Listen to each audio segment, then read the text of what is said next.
Pessoal, é uma associação criminosa armada que tem como seus membros natos e principais Gideon, Horácio, Carlomã e Fabrício. Carlomã, vulgo Carlinhos.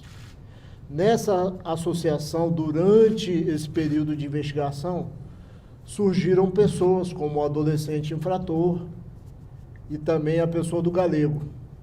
Eles integram eventualmente esse núcleo, que é um núcleo permanente, e posteriormente eles saem da organização.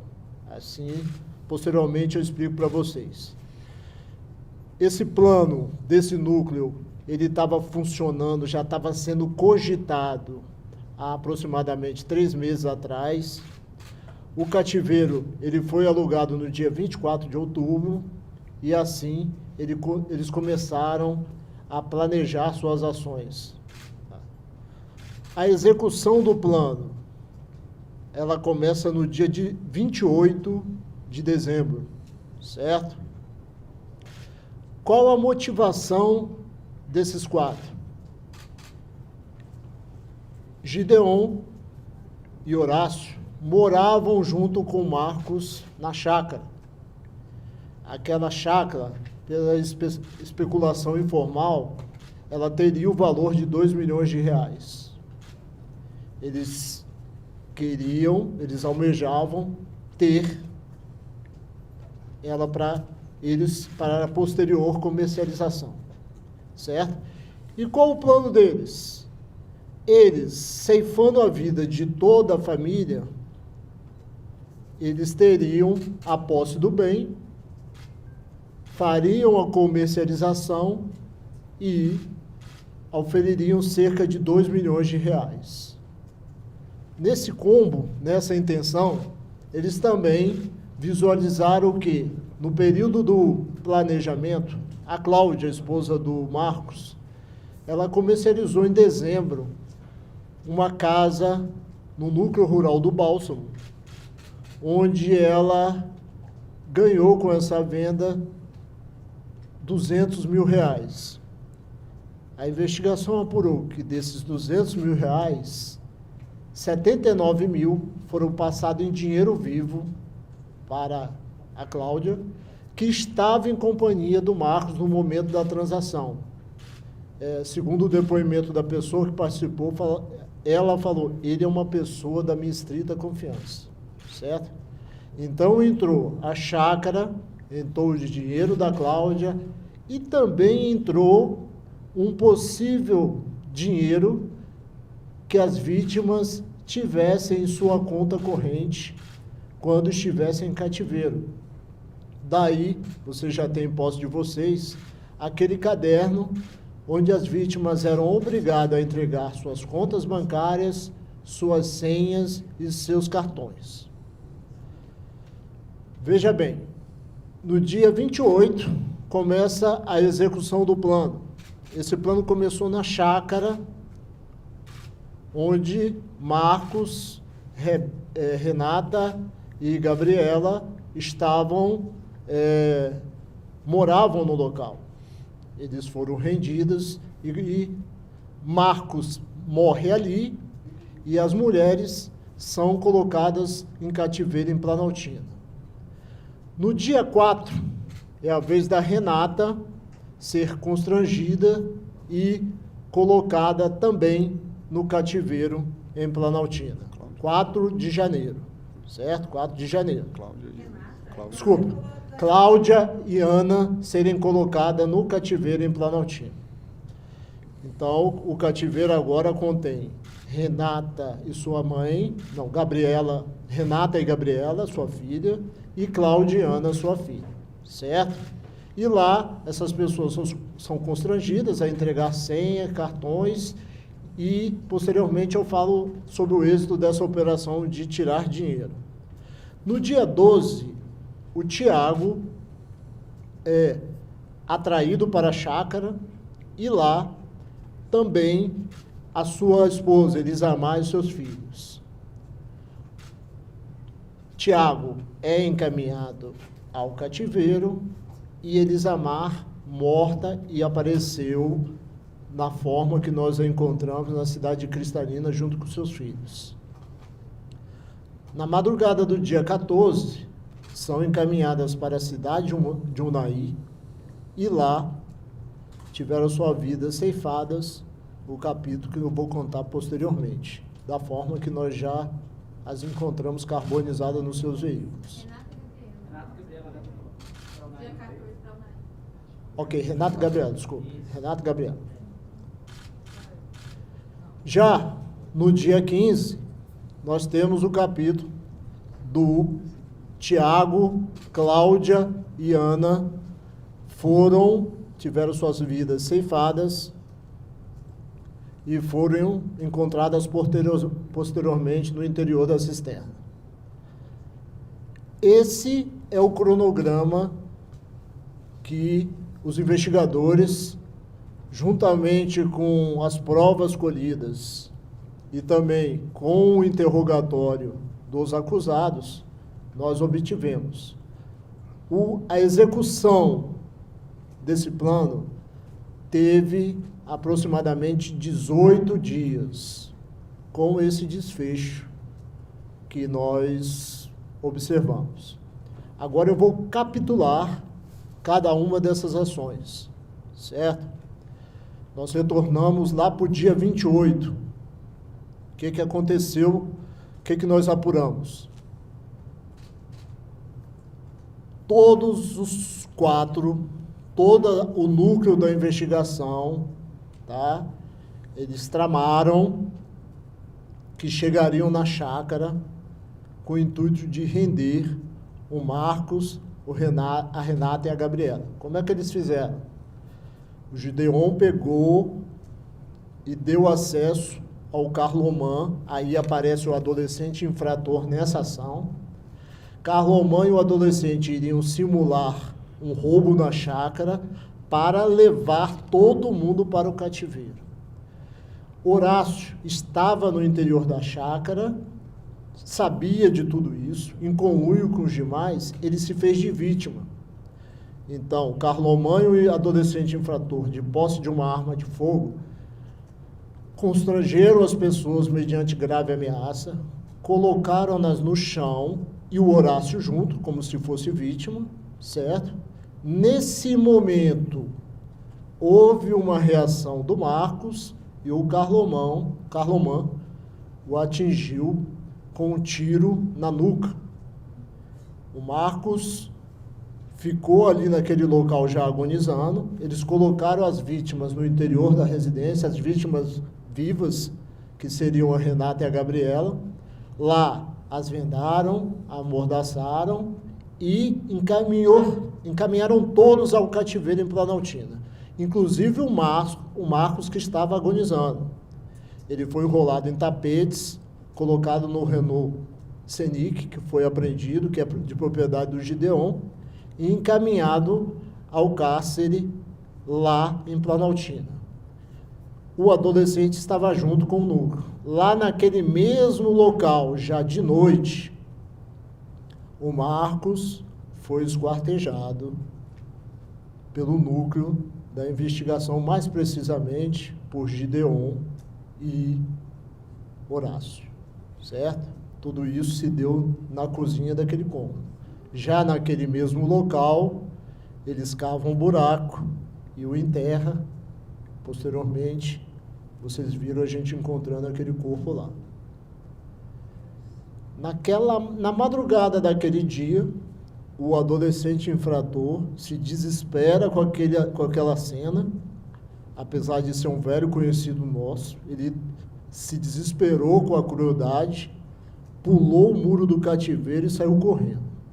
Então, o adolescente infrator aparece nesse capítulo aí, certo?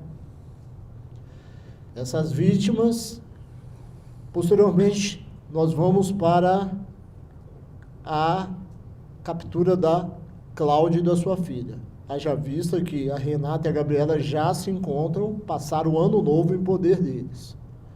Já no dia 4, após a venda da casa, a Cláudia tinha perspectiva de entregar a chave do imóvel no dia 7. E ela prometeu entregar essa chave antes, no dia 4. Já a futura compradora não a encontra. E o depoimento deles é o seguinte: eles de posse do celular do Marcos, eles simulam que quem ajudaria na mudança seriam Horácio e Gideon e Fabrício. Eles começam essa mudança para a nova casa da Cláudia e já na primeira mudança que eles fazem para o novo local, eles deixam o Carlomã no interior da residência. Na segunda etapa da mudança, a Cláudia fica no interior da casa e o Carlomã rende, simulando um assalto, de posse da mesma arma de fogo que matou o Marcos. Dessa casa que ela tinha vendido? Não, a casa que ela tinha mudado. Eles fizeram a mudança. Na primeira mudança, a Cláudia fica na casa que ela iria morar. Não, o Carlomã fica no interior da casa que ela ia morar e ela ajudando na mudança.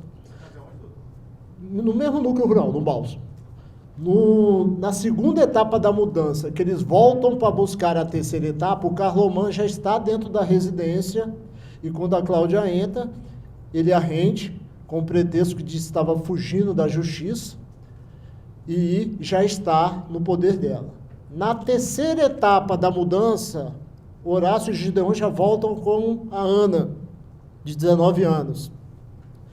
Ela entra na residência e Carlomã assalta, mais uma vez, uma simulação. Gideon e Horácio se fazem de vítimas, são deitados no chão, e o Carlomã algema as pessoas, veda seus olhos, eles algemam as pessoas com tarape, com uma algema de plástico, vedam os seus olhos, e a Cláudia é submetida e é encaminhada também ao cárcere em Planaltina. Mas sempre pensando que Gideon e Horácio seriam vítimas dessa situação. Só a Cláudia?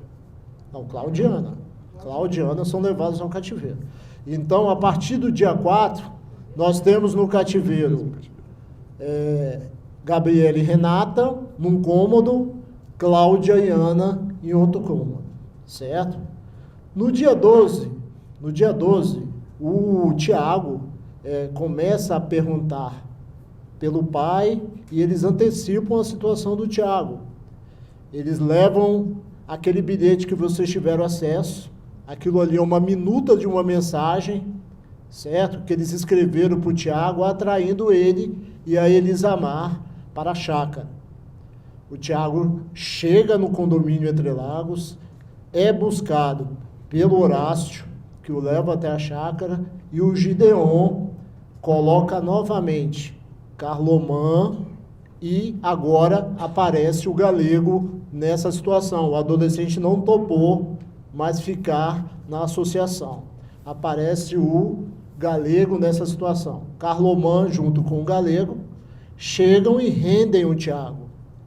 O Tiago é ali amordaçado, algemado para trás, com os pés atados, mantido ali e encaminhado ao cárcere, ao cativeiro lá em Planaltina. Nesse mesmo momento, a Elisamar chega na chácara, Carlomã rende e a coloca no interior da residência. De lá, eles prosseguem com ela e as crianças para a região de Cristalina, e aí, no dia 13, na madrugada, a gente tem aquele episódio deplorável dessa ação criminosa. No dia 14, certo? Eles retornam à noite e prosseguem, na madrugada do dia 14, logo após essa ação da Elisamar e seus filhos, eles retornam, pegam a Renata e a Gabriela no interior do veículo dela. Foi passado para vocês precisamente a hora da saída. Eles se encaminham para a região de Unai e lá prossegue com mais uma repugnante ação dessa associação criminosa, que culminou com a morte e a incineração dos corpos no interior dos veículos.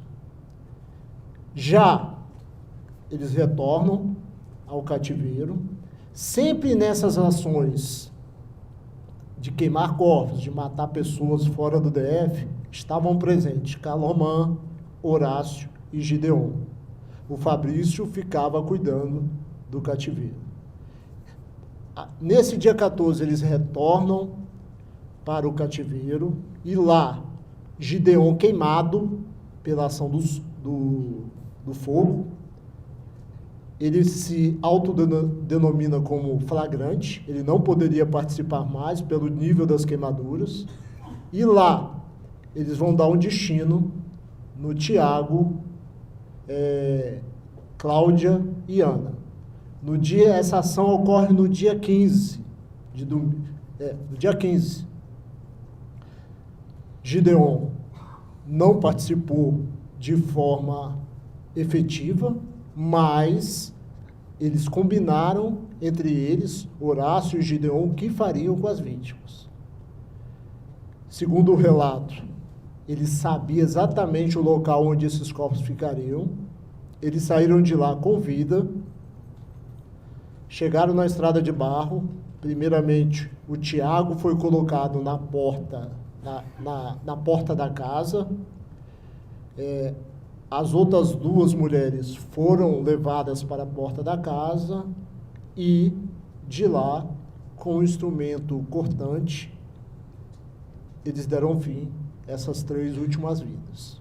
Não entendi o que eles fizeram, doutor.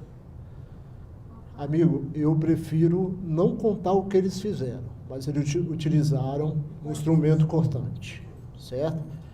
Então, e posteriormente, essas pessoas em ordem, Ana, segunda Cláudia e terceiro Tiago, foram jogadas no interior dessa fossa e depois cobertos com pedras, calhas e bastante terra, o que dificultou bastante o nosso acesso. Desculpa, doutor, é um único instrumento de uma vez que atravessa os 3, é isso? Não, foram 3 ações em cada vítima, certo? Faca. Eles foram atingidos por faca.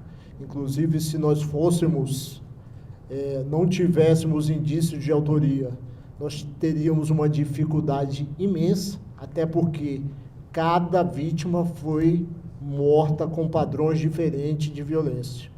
E isso dificultaria bastante as nossas ações no âmbito da investigação.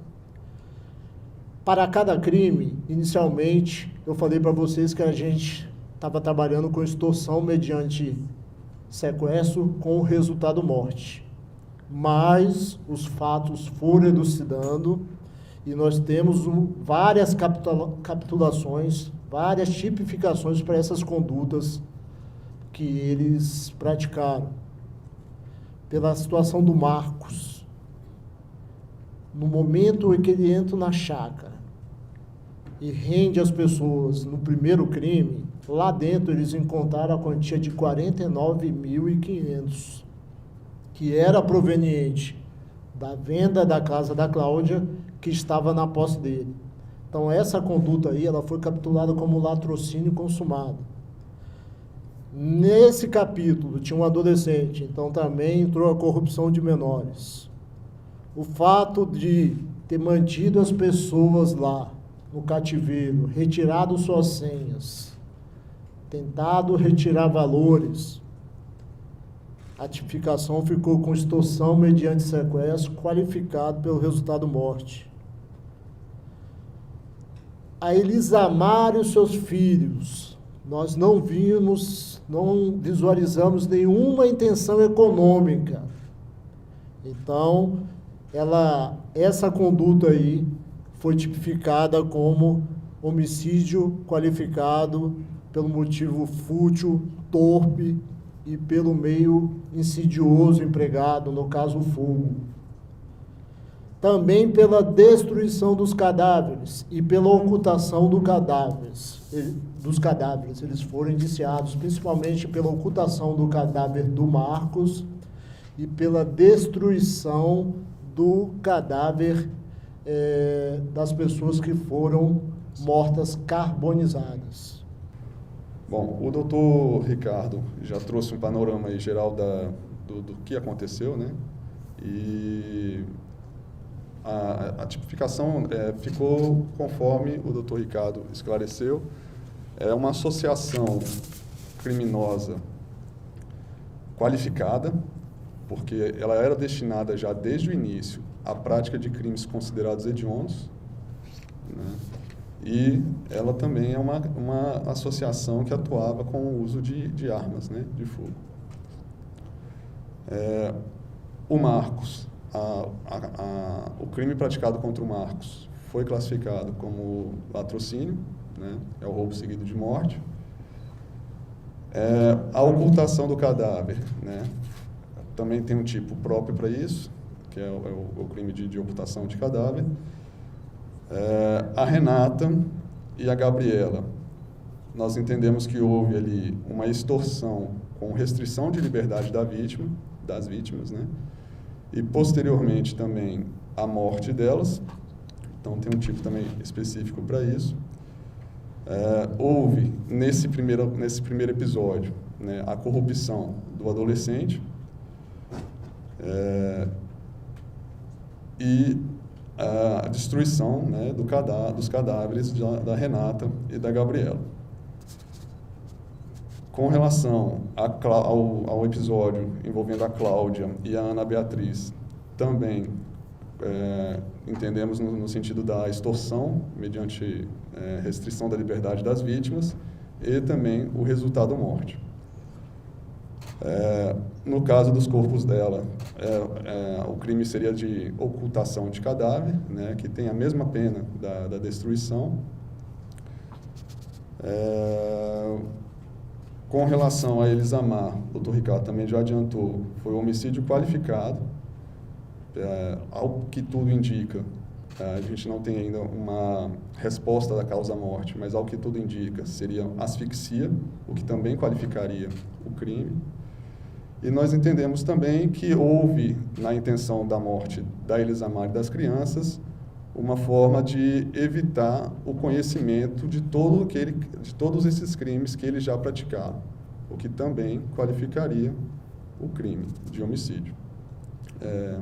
A gente não tem o resultado morte, né, da Elisamar e das crianças, mas já tem a informação de que não foi encontrada fuligem nas vias aéreas das vítimas. Então, indicaria que no momento em que o carro, né, e os corpos foram incinerados, eles já se encontravam mortos. Com relação também, né, o indiciamento pela destruição dos cadáveres de Elisamar e das crianças, com relação ao Tiago, também não identificamos uma motivação econômica para esse crime, também foi tipificado no homicídio qualificado pelo meio cruel. Houve ali uma dissimulação na atração, né, do Tiago até a chácara, e também entendemos que era uma forma deles assegurarem a impunidade e o êxito, né, daquele crime, dos crimes que eles estavam praticando. E também houve aí a tipificação na ocultação do cadáver do Tiago. Essas foram, né, as tipificações que foram realizadas e, a princípio, é isso. Com relação ao núcleo da associação, nós entendemos que todos eles responderiam por todos esses crimes, né? Então, o Gideon, o Horácio, o Fabrício e o Carloman, eles responderiam por todos esses crimes. Com relação ao adolescente, né, depende de qual vai ser o entendimento da autoridade policial da Delegacia da Criança e do Adolescente, né? Então, nós não vamos nos manifestar sobre o que ele poderia vir a responder. Com relação ao Carlos, né, o Galego, nós entendemos, momento, é claro que isso pode mudar, né, de acordo com outras informações que a gente ainda aguarda a resposta. Nesse primeiro momento, ele responderia pelo homicídio do Thiago. Esse é o trabalho da nossa polícia, trabalho do meu pessoal aí que está aí presente. Eu agradeço de montão e obrigado. Espero que vocês não tenham outra situação como essa para cobrir na carreira dos senhores, e desejo também aos policiais, já visto que eu já estou chegando ao fim do meu período aqui como delegado de polícia, que os policiais também não tenham outra experiência tão dolorosa. Nós não estamos em nenhum momento felizes com essa investigação, mas sim honrados de ter virado essa página da capital da República. Ok? Obrigado.